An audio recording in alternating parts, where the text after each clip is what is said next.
Well, as it turns out, the New Orleans Saints offense is much improved, but their health is not. We got all of that and a little bit of lagniappe for you on today's episode of Locked On Saints.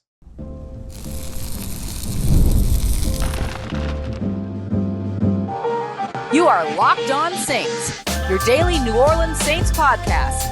Part of the Locked On Podcast Network, your team every day. What is good, Who Dat Nation and Who Dat family? I am your host, your friend Ross Jackson, New Orleans native, your New Orleans Saints expert and credentialed member of the media covering those New Orleans Saints as the Saints beat writer over at LouisianaSports.net and Saints analyst with WWL TV. And on today's episode of Locked On Saints, we're getting you ready for game time with our game plan. How will the New Orleans Saints fare against the Dallas Cowboys? We'll break it down from a few different perspectives. We'll jump over to the offensive side, taking a look at offensive coordinator Klint Kubiak's secret weapon up against Dallas. A little bit of familiarity over there. We're also going to dive into the defense and how it fares against the Dallas Cowboys if the team has to be without Marshawn Latimore. But I'll explain to you why I'm not fully convinced without seeing Friday's practice. And we're going to kick everything off with the New Orleans Saints still struggling to stay healthy, especially on the offensive line, which is something that could cost them this game. We got all that and much more coming up for you on today's episode, and we appreciate you very much for making us your first listen of the day every day and for being an everydayer here on the show, which is a proud part of the Locked On Podcast Network, your team every day, and is brought to you by friends at LinkedIn Jobs. LinkedIn Jobs is to help you find the qualified candidates you want to talk to faster and for free. So post your job for free today by heading over to linkedin.com/LockedOnNFL. Terms and conditions apply. Well, the New Orleans Saints needed to prove two things to me before the season began, or as the season began. The first thing was that their offense was indeed improved and that they could kind of hit the gas on it as early as possible. They absolutely proved that to me week one. The other thing they needed to prove was that they could stay healthy, because we haven't really seen that from them over the course of the past few years. And again, already we're starting to see those issues. Lucas Patrick, New Orleans Saints offensive lineman and starting left guard, left Sunday's game against the Carolina Panthers with a toe injury. I thought Landon Young filled in valiantly there. However, now we see a midweek downgrade, which is never a good sign when it comes to injuries, for rookie offensive tackle Taliese Fuaga, who was awesome, excellent week one up against the Carolina Panthers. And he is very, very necessary for the New Orleans Saints in their week two matchup against the best pass rush in the NFL from 2023, the Dallas Cowboys. And they looked like the best pass rush again last year. Three players for the Dallas Cowboys: Micah Parsons, DeMarcus Lawrence, and then Marshawn, Kneeland, all totaling as many pressures, just the three of them, as the New Orleans Saints' entire defense last week up against the Carolina Panthers when the Dallas Cowboys put a hurting on a pretty bad Cleveland Browns team. These two teams kind of in the same category right now of teams that beat up on worse teams. Week one have an opportunity to prove something against one another, and the New Orleans Saints might be down up to two offensive linemen on their offensive line. And that's going to be of great detriment to this New Orleans Saints team, and I think that it could be a big-time deciding factor for them. Now, this is a game of attrition. So because Tali Fuaga might not be available, because Lucas Patrick might not be available, it doesn't stamp a loss for the New Orleans Saints. Let's be clear on that. But it does make it a little bit more likely, doesn't it? You know what I mean? So I'm interested to see how the New Orleans Saints combat this. If they get either or back, I think they're in a much better position. I still get concerned about Taliese Fuaga, though. He had the back tightness issue during training camp. Now he came in and he's had a back injury that made him limited on Wednesday's practice, and he was downgraded to not participating on Thursday's practice. So Friday's practice is going to tell us a lot. And I've gotten the question, which is a valid question, by the way. Well, what if they're just playing it precautionary and not and then just resting Taliese Fuaga? But I don't think you do that with a rookie starting left tackle that's about to go up against the best pass rush in the NFL. You're not going to just rest them midweek. Typically, a midweek downgrade, at the very least, is not a great sign. Now, Friday could change all of this, right? I could be talking about this, and all of a sudden the Friday injury report comes out, and he's limited, and he's questionable for the game. I think he'll be questionable for the game one way or another. But he's limited, and then all of a sudden, like, he ends up playing on Sunday. And that's what you're hoping for the New Orleans Saints, because it gives them their best chance to get the upset victory in this game. Remember, they're the underdogs coming into this one. 6.5 point underdogs, I believe it is, on the road from our friends over at FanDuel. Not not out of the ordinary in terms of what you would expect with the way that everybody's been looking down at New Orleans, but like they have a real opportunity to surprise here. But it's going to be tough for them to take advantage of that opportunity if their offensive line is hurt. So as I mentioned, it's a game of attrition. So what do you do in place of guys that you potentially lose? Well, there's a couple of options here, okay? Let's say that the team is without both Fuaga at left tackle as well as Lucas Patrick at left guard. A couple of things that the Saints can do. Now, I know Landon Young plugged in at left guard when Lucas Patrick went out with that toe injury against the Carolina Panthers. Lucas Patrick was back at practice on Thursday for the New Orleans Saints. So good sign there, but still limited. So we'll see how things go for him in tomorrow's injury report as well, or rather today's injury report as well.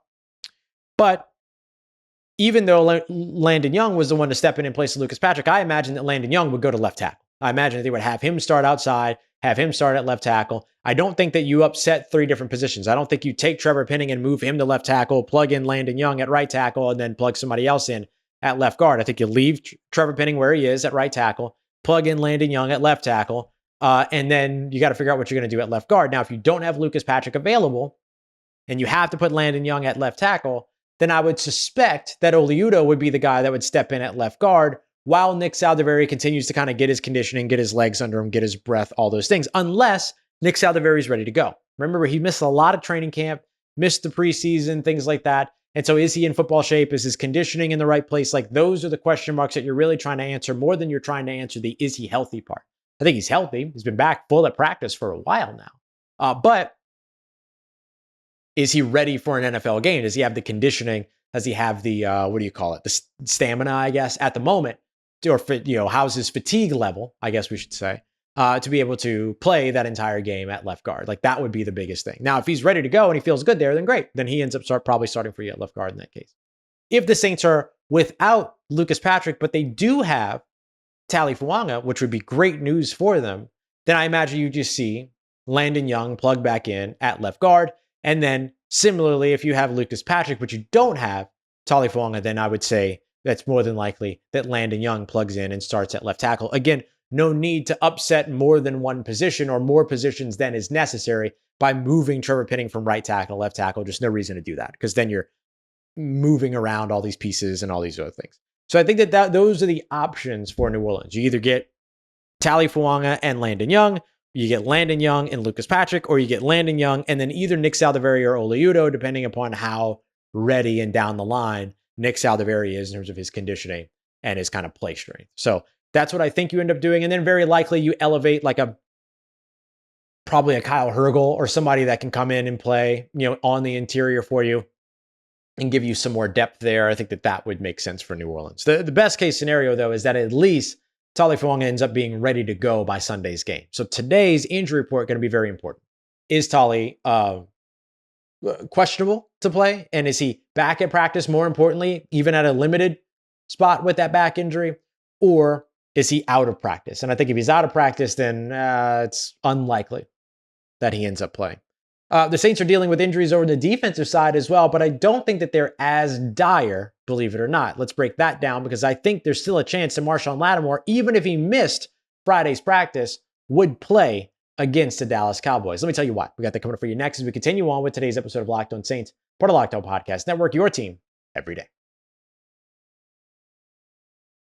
Today's episode of Locked On Saints brought to you by our friends at LinkedIn Jobs. Maybe some of the New Orleans Saints might need to visit to start building up their offensive line again if they're going to continue to have injuries over on that side. But look, if you've got a small business, LinkedIn Jobs is the place you want to go to find qualified professionals to hire for your right or that are good fits for your role. And that's why I love LinkedIn Jobs because they're going to give you all the tools to help you find the right professionals and then add them to your team faster. And my favorite part, for free. Because we're not just talking about LinkedIn Jobs being any old kind of job board here. We're talking about them being a job board that when users head to LinkedIn, they don't head anywhere else. 70% of LinkedIn users don't even visit other job sites. So if you're not hiring with LinkedIn, you're looking at the wrong place. That's why 2.5 million small businesses use LinkedIn for their hiring, and you can add yourself to that number. Just post your job for free today at linkedin.com/LockedOnNFL. That's linkedin.com/LockedOnNFL to post your job for free. Terms and conditions apply.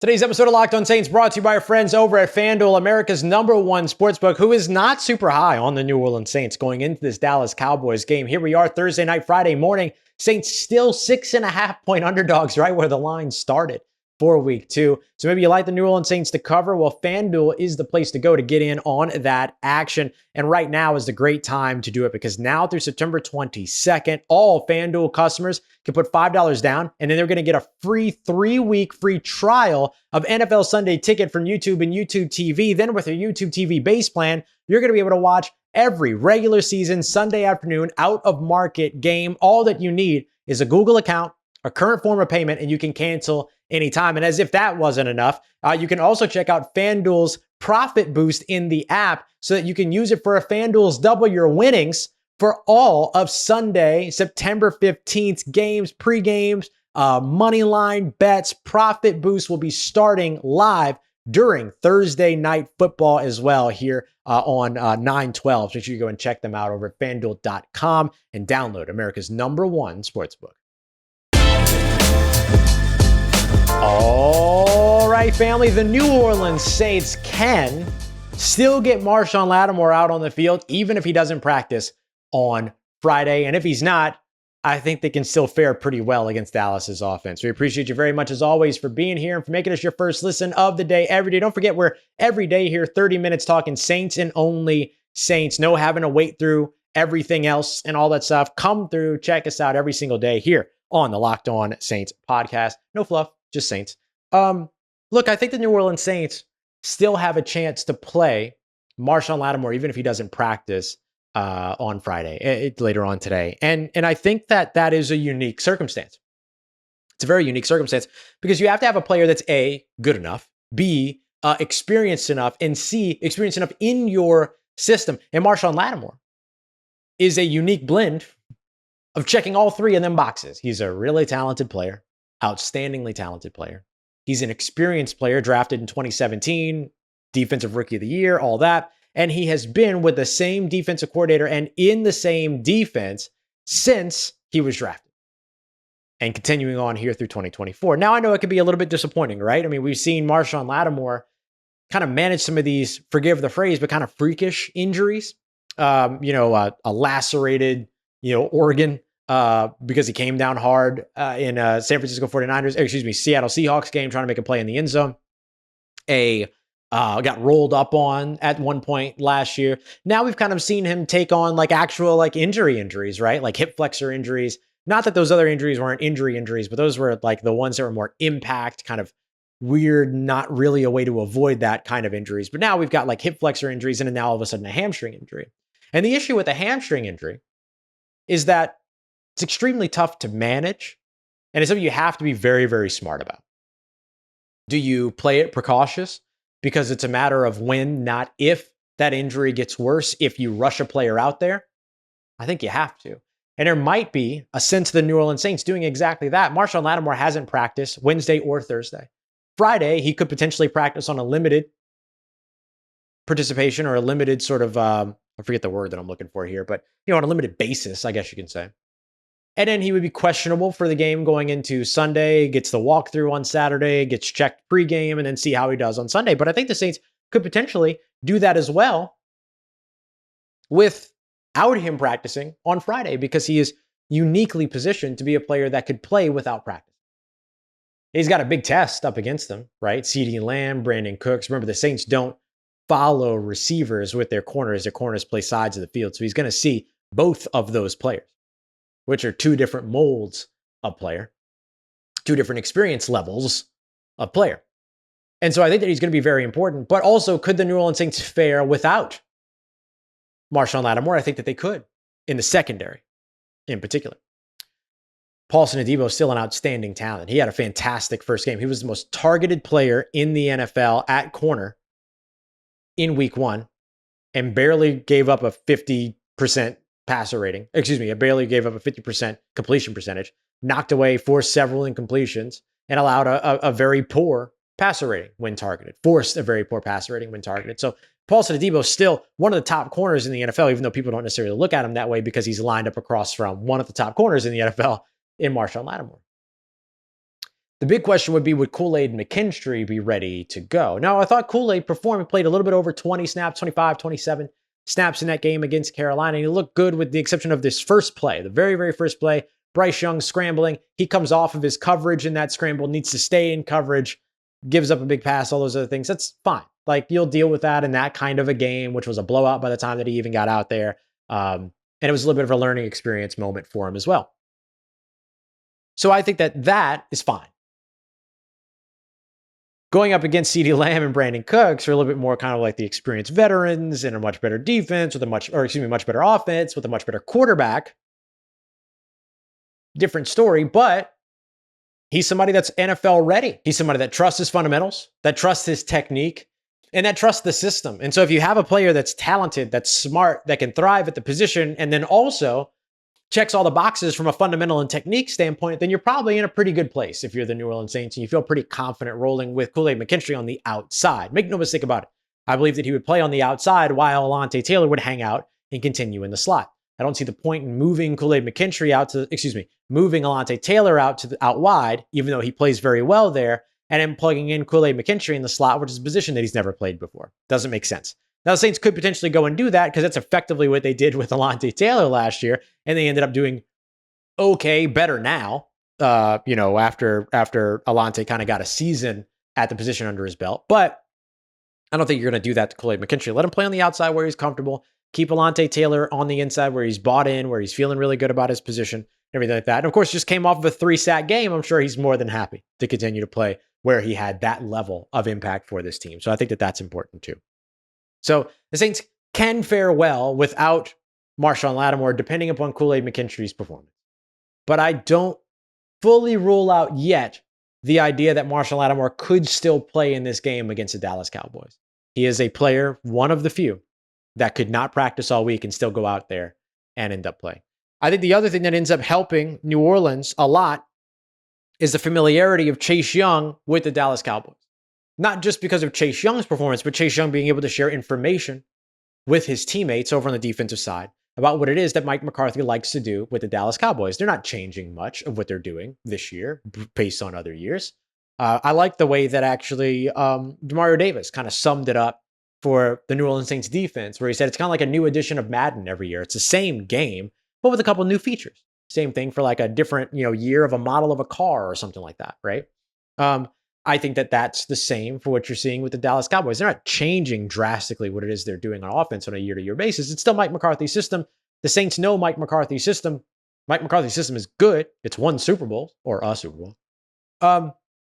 And Chase Young's really familiar with it, which I think helps the New Orleans Saints quite a bit. So that'll be something that I'm watching. And then, of course, at the second level, I still think that's the most important unit in this game because that second level of the defense, New Orleans Saints linebackers, Mario Davis, Pete Werner, and Willie Gay, end up playing a big role in limiting a third option coming to fruition for the Dallas Cowboys. They got CeeDee Lamb. They got Brandon Cooks. We'll see what happens with tight end Jake Ferguson, who's managing an injury, but not fully ruled out at this point.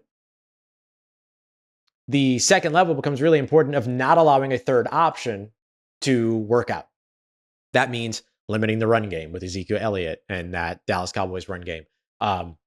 Making sure that no line of player close to the line of scrimmage or that's operating in the middle of the field ends up becoming a big viable option outside of Lamb and Cooks. I think that second level becomes really, really important for that. Defending the middle of the field, defending close to the line of scrimmage, and defending the run. Those things become pivotal. It's like we said the other day, the two things that need to travel for the New Orleans Saints, the run game and the defense. Those are two things for me. And I will say there is a chance here that the New Orleans Saints passing game does take off again. And the reason why is I think Klint Kubiak's got a little bit of a secret weapon here going into this game up against the Dallas Cowboys. And that's the fact that he used to be employed by Dallas Cowboys defensive coordinator Mike Zimmer. Let's break that down next as we continue on with today's episode of Locked On Saints, part of Locked On Podcast Network, your team every day.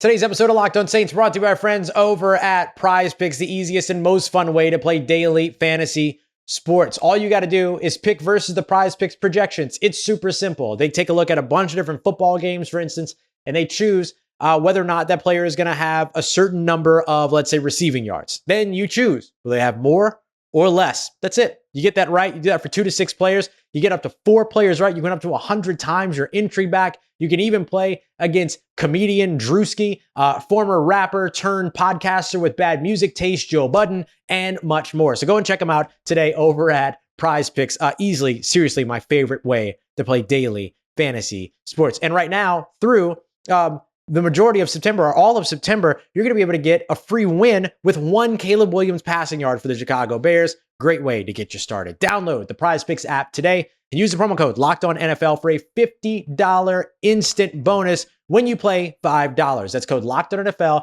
on Prize Picks to get $50 instantly when you play $5. You don't even have to win to receive the $50. It's all guaranteed. Prize Picks, run your game.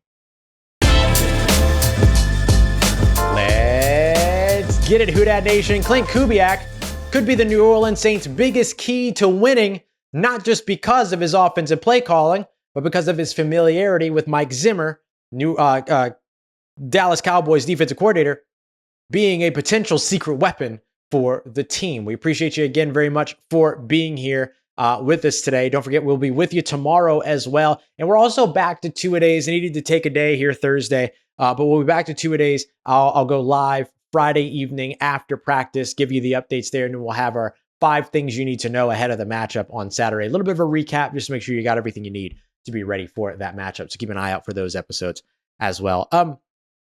I think Klint Kubiak, having worked for Mike Zimmer during the 2021 Minnesota Vikings season, is a pretty big deal. If there's anybody that's going to be able to kind of have the institutional knowledge, at least, of what works against Zimmer's defense, which is a very aggressive, kind of maniacal, lots of pressure packages. And by pressure packages, I mean different ways that they can bring pressure, right? Different personnel groupings, but also different fronts, different looks pre-snap, and then different approaches and pressures generating post-snap, all these other things. And of course, Micah Parsons, right? Like that's now Mike Zimmer's new big toy, big weapon. And you'll notice that with him from Minnesota, Mike Zimmer, he brings Eric Kendricks with him, who's kind of the quarterback of that defense, and has a lot of experience in his system. So he brought him with him over in Dallas to kind of help make sure that it's working from a coach on the field kind of perspective, having that quarterback on the defense. And so Klint Kubiak is pretty familiar with all this, right? He said on Thursday during his media availability that he owes a lot to, he wants to thank Mike Zimmer, because that's a lot of what he's learned is through Zimmer and the way he approaches the game and all these other things. And so Klint Kubiak kind of having sort of that intimate knowledge of what it is that Zimmer likes to do on defense could potentially work to his advantage. Zimmer's defenses are not simple by any means, any stretch of the imagination. They're some of the most creative, innovative defenses in the league. And it's one of the reasons why even Dennis Allen, one of the brightest defensive minds in the NFL, looks at Mike Zimmer as one of the brightest defensive minds in the NFL. So I think that like this is a really, really important piece of information for Saints fans going in, that at least, at the very, very least, Klint Kubiak has some familiarity, with what it is that the Dallas Cowboys are going to be doing on the defensive side because of his familiarity with Zimmer. Now, I will say this, Stephen Patton, who does some incredible coach research, graded the New Orleans Saints with a number one offensive coordinator and number one defensive coordinators, play callers in particular, of week 1. Now, Mike Zimmer was not far beyond 1, 2, 3, 4, 5, 6, 7, 8, 9, 10, ninth place. So still a top 10 defensive play caller in terms of his ranking, in terms of EPA, overall score, all this other stuff. And so I do think that like this is something to watch out for New Orleans. And they have to be ready to go against this Dallas Cowboys defense. And I do think, as we mentioned in the opening portion of today's show, that injuries on the offensive line are not going to make things easy for the Saints. Okay, that's not going to happen. That's not going to be easy for them. If they have to go in there without Fuaga, if they have to go in there without Lucas Patrick or both, things get a little bit tougher. Impossible? No. Tough though? Yes. Could it cost them the game? Sure. But if Klint Kubiak does the things that might work against Mike Zimmer's defense, then all of a sudden they could be cooking. And I think the things that are going to work against Mike Zimmer's defense are the things that work against typical defenses. It's the easy buttons. It's the motion. It's the play action. more importantly, it's the quick passes and the run game that build confidence and momentum for your offense. No matter how good a run defense is, and Dallas's run defense, not super great, okay? Really, really good pass rushers, best pass rushers in the league, not the greatest run stoppers. I think the NFL has them ranked as like number 24 when it comes to run proficiency on the defensive side or run efficiency on the defensive side. So it gives the New Orleans Saints a pretty good advantage there. And even when Dallas is operating like a top flight run defense, the thing that will always cause them trouble, because the thing that always causes trouble against good run defenses is space. And that's what this New Orleans Saints offense is built to provide to its run game, space. Think about it. When we did our film breakdown, insiders got the full film breakdown, writing on the script, all this other stuff, or writing on the plays and all this other stuff on Tuesday. And then we broke it down a little bit more on Tuesday as well here on the show, which included a look at how the New Orleans Saints offensive line was creating space and creating yardage before any contact for Alvin Kamara, something that we haven't seen from this New Orleans Saints team in the past few years. And so if they're able to do that efficiently with backups, with starters, whatever, if they're able to utilize space, if they're able to utilize athleticism, if they're able to utilize their ability to move off the football, then it puts the run game in a much better position going up against the Dallas Cowboys. And I think that that's got to be a big part of what travels for New Orleans. I've been saying it all week. Defense needs to travel, run game needs to travel. If those two things happen, the New Orleans Saints have a puncher's chance. That's all you need in the NFL. You need a puncher's chance for any given Sunday. But boy, having your healthy offensive line sure would be helpful. A couple other things that I think can really help the New Orleans Saints. The Saints went from being the number 27 team in the NFL when it came to tight end target distribution in 2023 to being the number 1 team in tight end target distribution, 35% in week 1. This is another non-competitive stat. What do I mean by non-competitive stat? What I mean is it's not passing yards, passing, completion percentage, receiving yards, stuff like that you could say, oh, well, they played against a bad defense. The number of times they target a tight end doesn't have anything to do with how bad a defense is or how good a defense is. It's the fact that they're utilizing their weapons. And they particularly utilize their weapons in the red zone. You saw that. The red zone touchdowns that they did have, 2 tight end passes. One was just outside the red zone, but you get the idea, right? In striking distance. 2 tight ends. And then, of course, going to Alvin Kamara over and over and over again. And so I think that those things have to be there for New Orleans as well. We mentioned at the beginning of the week how much New Orleans relied on attacking the middle of the field as well as the intermediate area or 10 to 19 yards from the line of scrimmage. Do it again. And the way that the Saints were able to do that was by creating space in the opposing defense, the Carolina defense, because of the run game. You saw linebackers start to creep up. You saw linebackers start to bite on play action, all these other things because of the fact that the New Orleans Saints ran for 180 yards. That set everything up. And so if the Saints can do that again with a healthy offensive line, with a hampered offensive line, whatever, if they can travel their run game again, they have a chance. They have a shot to upset this team in Dallas. Now, the Dallas Cowboys are riding on what I believe is a 16-game home win streak. Pretty impressive. But look, the New Orleans Saints have been better away from home than they have been at home. So we'll see how things go in this game. Everyone's going to pick New Orleans to lose. Can New Orleans pull off the upset? A little bit of Klint Kubiak magic, a little bit of familiarity, a lot of the run game, a good traveling defense, and a strong ability to not allow a third option beyond CeeDee Lamb or Brandon Cooks that includes Dak Prescott's legs to become or to come to fruition for Dallas's offense. That could be enough for the New Orleans Saints to pull off what would be a very important early season upset against the Dallas Cowboys. We'll be with you live right after that game, whether or not they get that upset. And of course, we'll be live with you later on today as well to get you updated on everything going on with those New Orleans Saints post-practice. 5 things to know on tomorrow's Saturday episode. We appreciate you very much, as always, for making us your first listen of the day every day. Now for your second listen, come and listen to me over at Locked On NFL, myself and Tyler Rowland, breaking down Thursday Night Football and some of the biggest stories around the league. Come and hang out with us, show some love over at Locked On NFL. We appreciate you very much, as always, for making Locked On Saints a part of your day, part of your routine, for saying yes to me on the show. As always, if you see me, please say hi. And if you need anything else around your New Orleans Saints in between these episodes, make sure you follow me on your favorite social media at Ross Jackson, NOLA. Hit me up. Learn how the family's doing. Let me know how you living. Let me know how you're momming them. And trust Who Dat Nation, I'll holla at you.